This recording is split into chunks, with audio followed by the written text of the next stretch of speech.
Welcome back to the Wolfe Pit and another episode of What Are We Eating? Everyone loves a good, hearty meat, cheese, and pasta casserole or skillet dinner. They're simple, inexpensive, and delicious, so what's not to love? Most don't take a lot of time to prepare, but they're still not convenient for everyone's busy schedules. Unfortunately, that's when easy, cheap, and highly processed meals replace home-cooked meals. Lately, I've been getting comments about these What Are We Eating videos that call me pretentious, arrogant, and say I'm belittling people who cannot afford to eat anything else. Let me just say two things. Number one, I'm doing these videos to help people and show the garbage that's in these processed foods. And number two, I'm trying to show that people on limited incomes do not have to eat foods like this and that they are not bargains. I proved this in my budget meal series that shows you can feed a family of 4 or more hearty and healthier meals for less than it costs for these foods. So if that makes me pretentious, arrogant, or belittling to anyone, then I'm guilty as charged. So let me get off my soapbox and on to today's What Are We Eating meal. And it's Velveeta Cheesy Bowls Ultimate Cheeseburger Mac.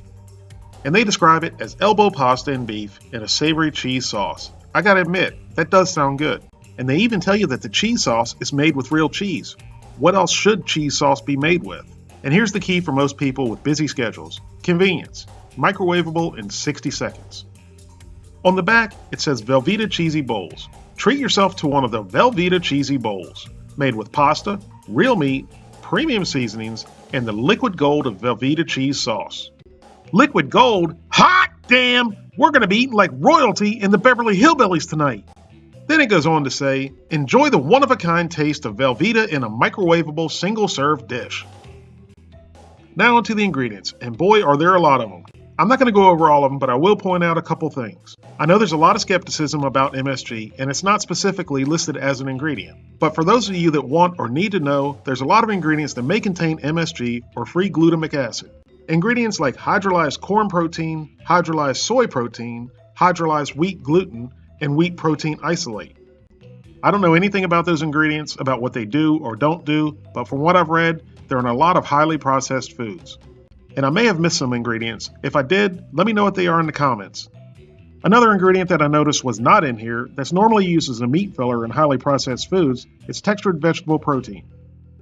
And now on to my favorite part, the nutrition facts. The serving size is obviously the whole container. There's 360 calories, 140 of those calories are from fat. The total fat is 15 grams and the saturated fat is 4.5 grams, both a little bit high, but not horrible. Then there's 30 milligrams of cholesterol, 38 grams of total carbohydrates, with 2 grams of fiber. When are these companies going to realize we need more fiber in these foods to stay regular? Otherwise, we get grumpy.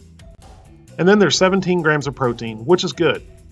As usual, I saved the worst for last. And once again, it's sodium at 950 milligrams. I understand our bodies need sodium, but almost half of your daily allowance in one small meal, that's too much.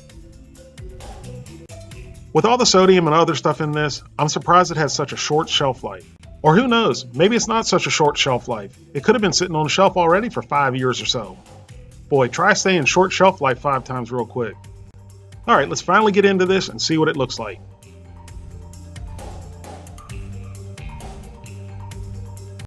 And the liquid gold is on top. I figured it would be on the inside. And the way they had it glued down, I think they thought it was real gold, because nobody's going to get this off except for Jethro, get over here! Yeah, Granny, I'll do anything for victuals! Finally, with a little help from Jethro, I got it off, but they must have used super glue on that. And when you open it up, there's your macaroni and what appears to be real ground beef. That actually doesn't look too bad. And I'll tell you what, if you wanted to watch your calories, add some tomato sauce instead of the cheese sauce. Now the package says to remove the cheese sauce, partially tear back the plastic, and microwave on high for 1 minute.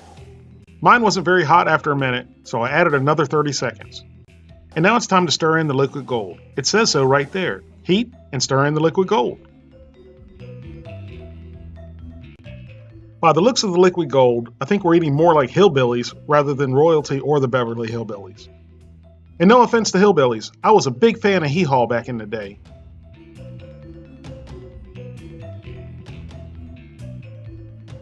Now once you get every drop of that pure golden goodness, give it a good mix.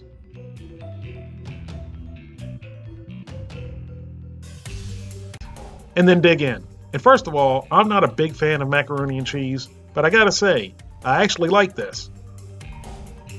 It was creamy, cheesy, rich, and the noodles were not overcooked and mushy. The meat was real, and it didn't have a real salty flavor. Like I said, it was pretty darn good.